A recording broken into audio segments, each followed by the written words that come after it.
Ayan, dito naman tayo sa mass noun. In Tagalog, yan yung mga pangalan ng mga salita na hindi nabibilang, okay? Hindi siya nabibilang. Hindi nabibilang. Okay. Ano yung mga halimbawa ng mga mass nouns? Halimbawa yung water.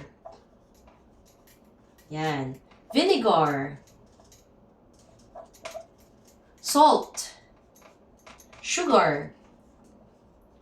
Yan yung mga tinatawag natin na mass nouns. Yung mga bagay na hindi nabibilang. O sa English rule, yung mga bagay na madalas, hindi siya pwedeng lagyan ng S sa dulo. Yung water, hindi mo pwedeng sabihin na waters. Yan. Yan ang hint mo Kapag yung isang salita, hindi siya pwedeng lagyan ng S, madalas yan ay mass noun. Okay? So, ma'am, ano pong gagamitin natin para mabilang natin yung hindi nabibilang?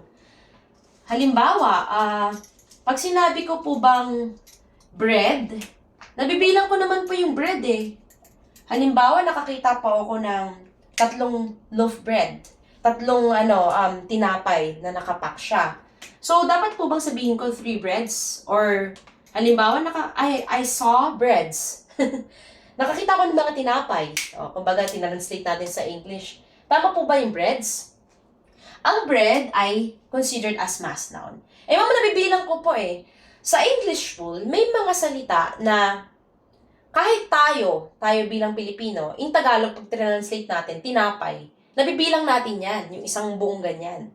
Pero, sa English, may mga words na kahit na alam mo na isa lang yun, pero considered as mass noun siya or nilalagay siya sa mass noun o hinahanay siya sa mga pangalang hindi nabibilang. Halimbawa, yung bread.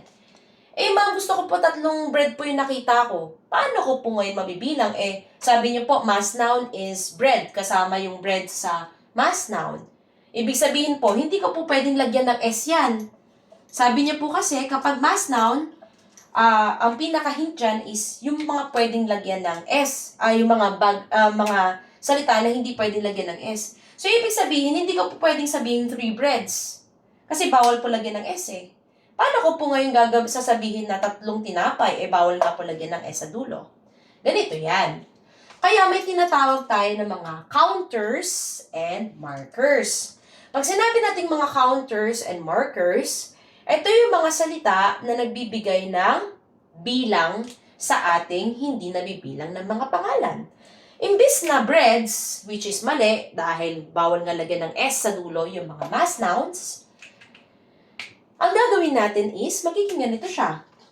3 loaves of bread.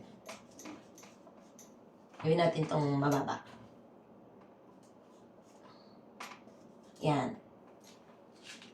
Kung mapapansin nyo, hindi nyo pinakilaban yung bread. Hindi nyo nilagyan ng S. Sapagkat mass noun siya. Bawal lagyan ng S ang mass nouns. Saan mo ngayon nilagay yung S? Nandito.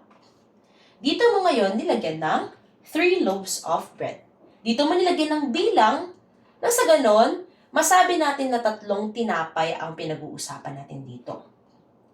Wala kang pinalitan, wala kang nilagyan ng S kasi bawal yon sa mass noun. Okay? Ano pa? Ma'am, gusto ko po 3 bread po yung nakita ko yung toasted bread. Pwede mo sabihin na 3 slices of bread. Pero never ever na gagawin mo siyang breads. Huwag na huwag nyo nalagyan ng S. Kasi mga mass nouns, hindi siya nabibilang at ang pinaka-hint dyan ay bawal lagyan ng S. Yung mga words na bawal lagyan ng S sa dulo, yan ay madalas mga mass nouns. Halimbawa, yung water. Yung water ba nabibilang o hindi nabibilang?